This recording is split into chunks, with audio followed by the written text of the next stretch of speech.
now the West at war.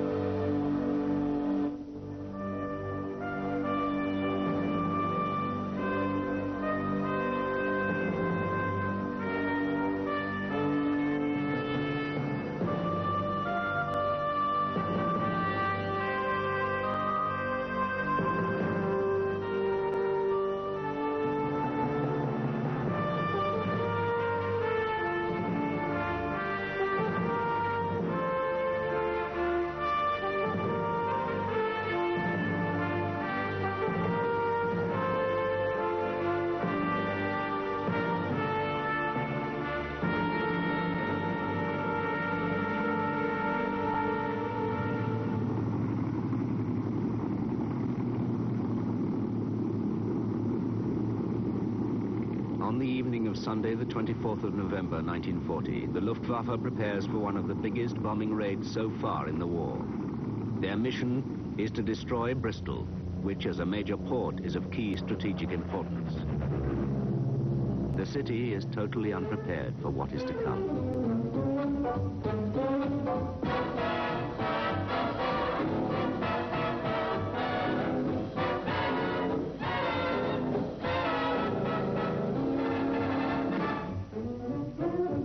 We went to this concert at the Colston Hall one Sunday night, the Sunday night of the Blitz, and the Squadronaires were playing. And suddenly the air raid siren went, and the conductor said, "Oh, it's a siren, ladies and gentlemen. We've just had a red alert. I don't know what you're going to do. We're going to stay and play on."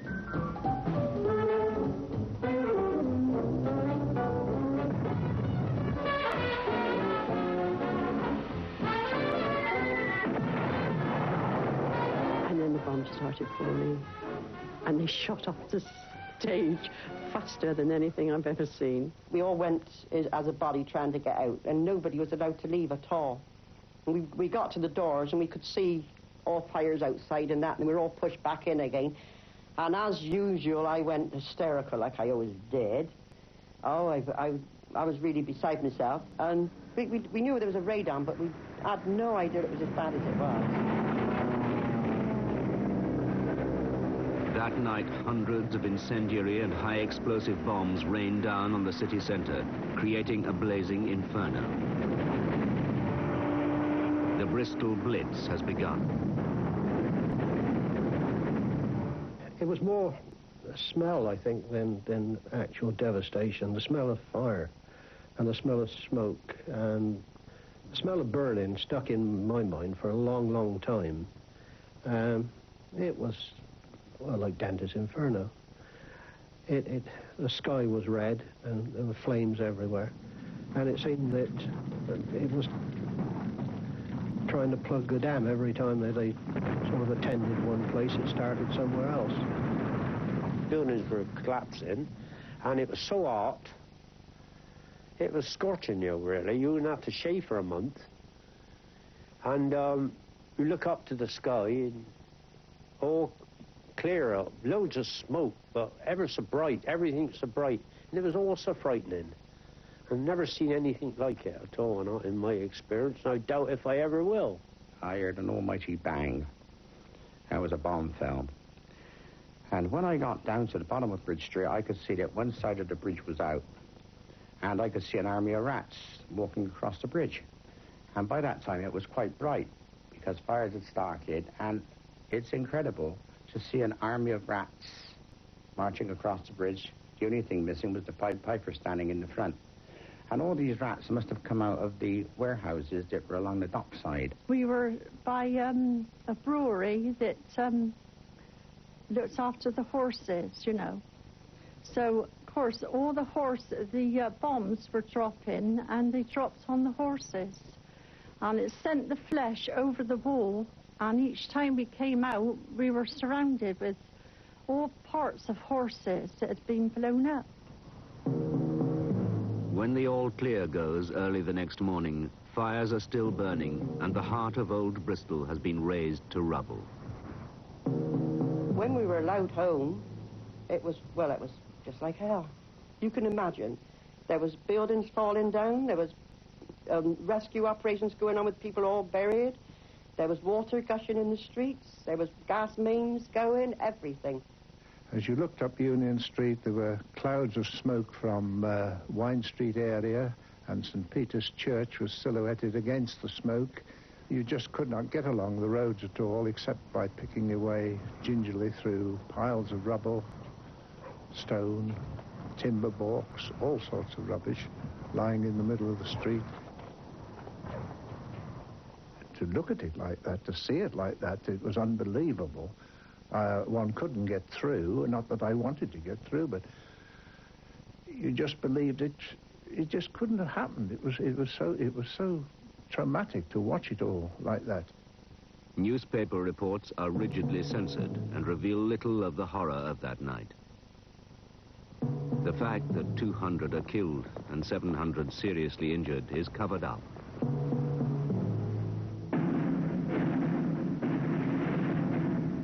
To boost morale and to counter exaggerated German claims that Bristol has been paralyzed, this propaganda newsreel is shown in cinemas.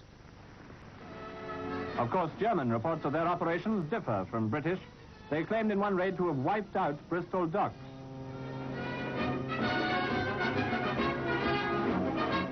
It's often asked, why do the Germans issue such fantastic claims? Well, it's Hitler's principle that if you're going to tell a lie, it had better be a whopping one. He believes that you and I will say, there must be some truth in it, or they couldn't make such statements. So when you hear such yarns, remember these pictures of Bristol full of activity. These pictures were actually filmed before the Blitz. The illusion that Bristol is untouched by the bombings is created. The British government is wisely letting press and newsreel give you the facts.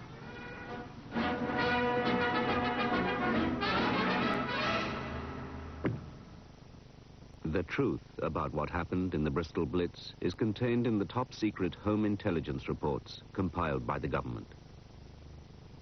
Now open to the public, they tell a very different story to that contained in the newsreels and newspapers of the time.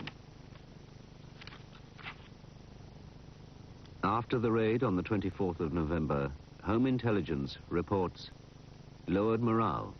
There are some signs of strain. To begin with, however, there is much determined resistance. The emergency services speedily deal with the aftermath of the bombings. Park Street, half of which has been destroyed, is quickly cleared up and made passable. And the Lord Mayor visits the worst affected areas to boost spirits, as tireless efforts are made to ensure that the city does not grind to a standstill.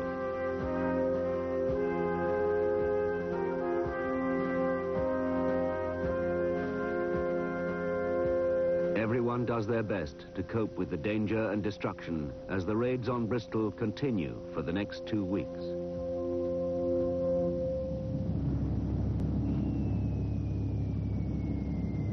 Most families sleep in Anderson shelters, buried in their back gardens. They can withstand everything but a direct hit. But they're very uncomfortable, and government information films greatly exaggerate the extent to which they can be improved. You'll find in your letterbox a small official booklet which tells you how you can make your shelter much more comfortable. You see here how the bunks are fitted into the shelter. For covering, sleeping bags are best. Don't forget some kind of mattress beneath them. Don't have any oil stove or brazier in your shelter. This little device will give you all the warmth needful. Just 2 flower pots and a candle. Now read this booklet carefully. If you follow its quite simple instructions, your health and comfort under difficult conditions will be assured. And perhaps like Father, you may turn over for an extra half-hour snooze.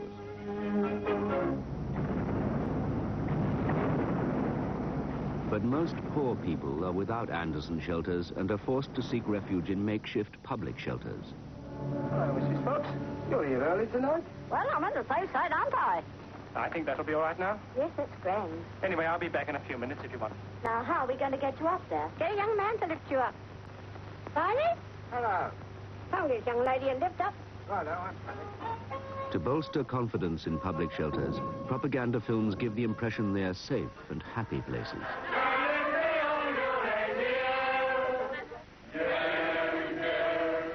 But the shelters, in fact, provide little protection for those inside.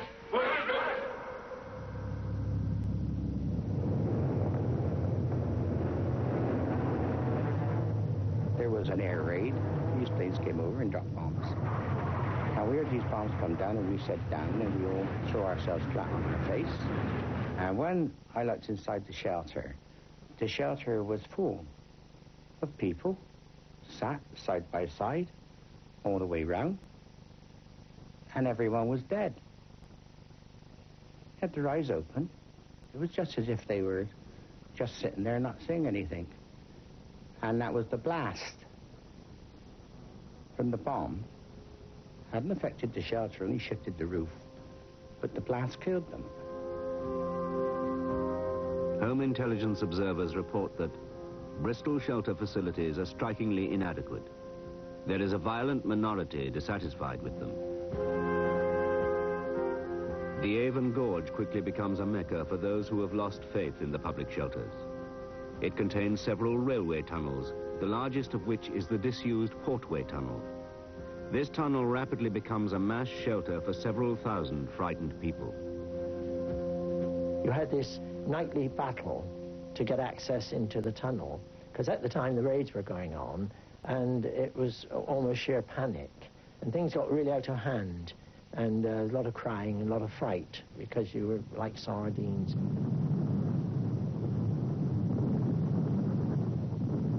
I remember that we went a whole month without sleeping. We may have snatched an hour here and there, but to sleep in the tunnel with all the noise that was going on, the bombing that was going on, you just could not settle down to go to sleep. And you had the walls running with water, dripping water all the time, and an epidemic broke out down there eventually. We came out with a horrible kind of disease.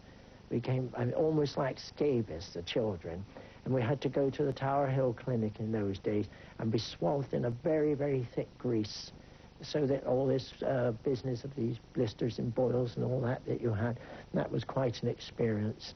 And I always remember at my toes, there seemed to be little white things coming out my toes. I always remember it. I never know what it was to this day. Just like little worms. And it was this thing that we had picked up in this tunnel.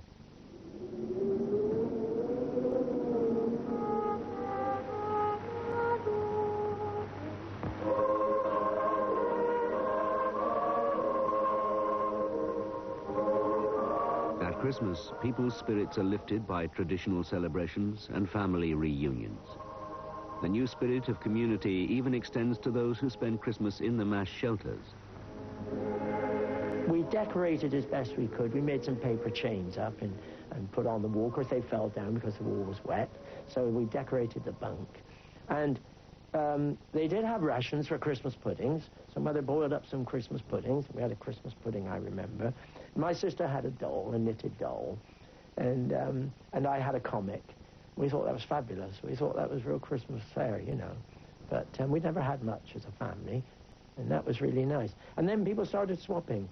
If you didn't have some nuts, somebody else gave you some. And if you didn't have any cake, and you gave and they gave. All in all, it went over quite well. And then we did realize about 2 o'clock in the morning that we're not going to get an air raid. And in fact, we didn't. However, on January the 3rd comes another heavy raid on Bristol.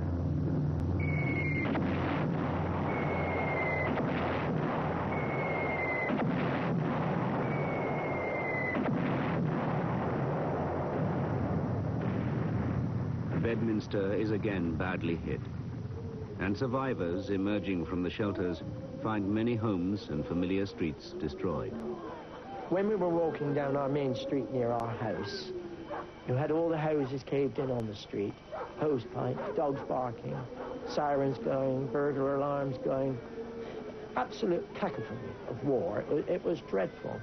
And then we came to what was our street, we thought. It was a job to know which was our street because they'd all been bombed. And what hadn't been actually bombed had lost their roofs or their tiles and their windows.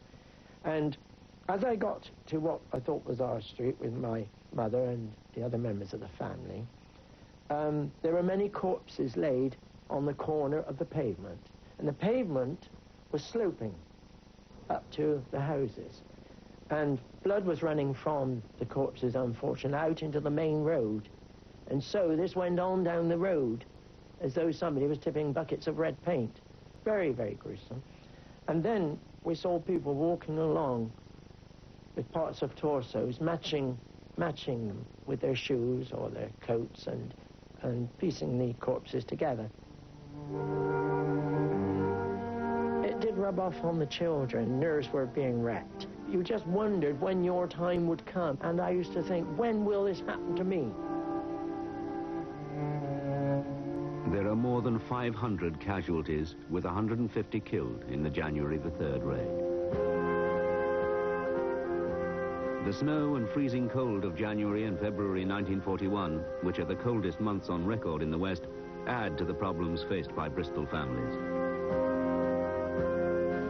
Coal was not all that easy to come by. So what we used to do is to go and get the blocks out the road, where they pulled the blocks up. We used to go and gather the blocks and put them in a sack or in a cart and bring them down and burn them. And I remember seeing dozens of people with carts full of the old road blocks that they were burning in place of coal because they had nothing else to burn.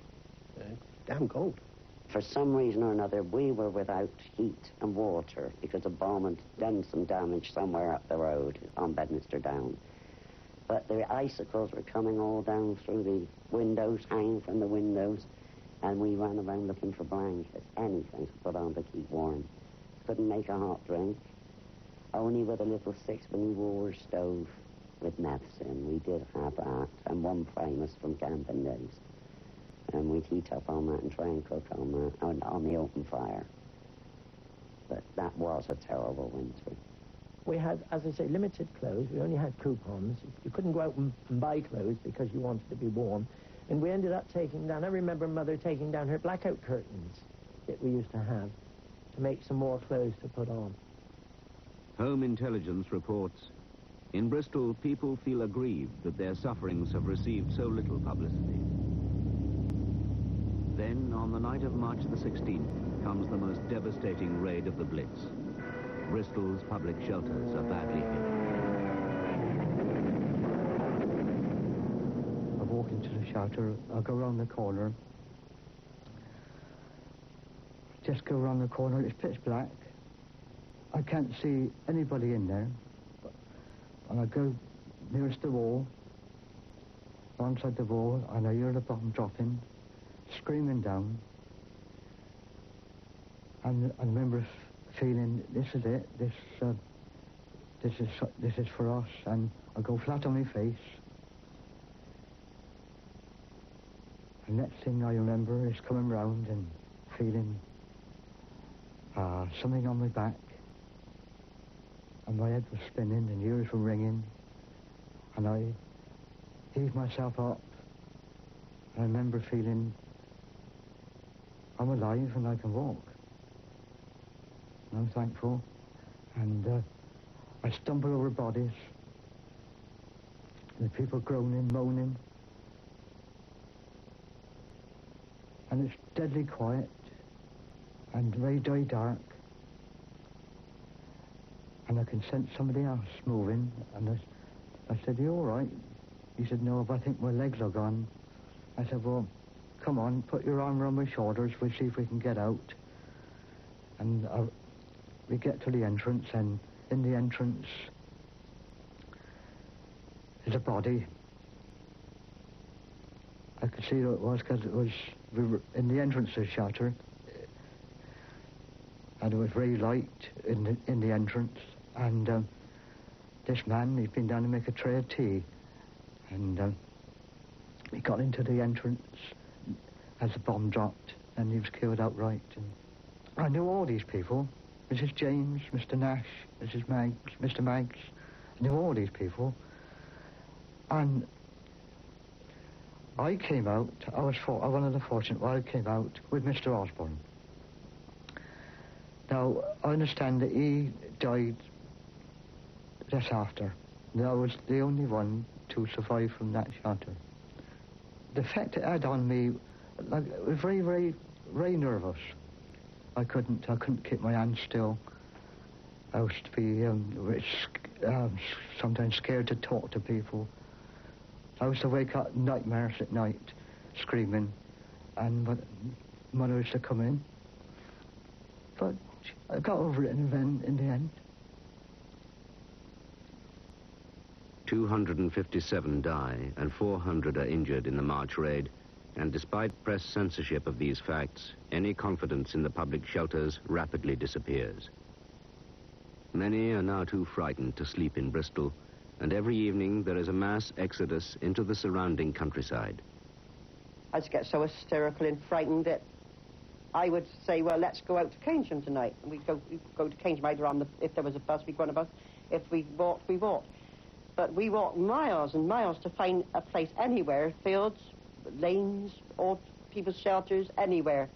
And it was cold and it was damp and we were frightened. Anywhere where people were sheltering, they would bring the vans out with the WBS, nice hot tea, or sometimes soup. You got soup sometimes, and blankets. And, of course, the Red Cross were always on duty.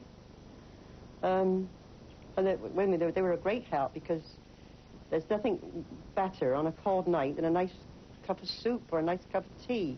The bombing got so bad that we trekked down to these brickworks at South Liberty Lane, night after night, with the children, baby wrapped in a blanket, bottles of milk, and stayed there for hours and hours on end until it was all clear.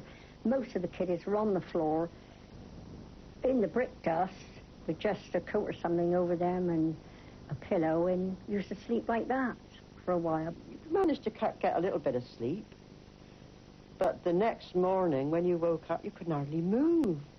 Now, most people, after all that, they had to go to work. Well, I did. I used to have to go. We went to work after that. Home intelligence. In Bristol, there is very appreciable depression and pessimism. The children were so upset that they were cold and miserable, and night after night as they were up getting no sleep, that, I mean, even the parents' nerves were getting really ragged and just about had enough of it because, as I said, it was night after night you were getting no sleep. And I got in the end, I could not sleep.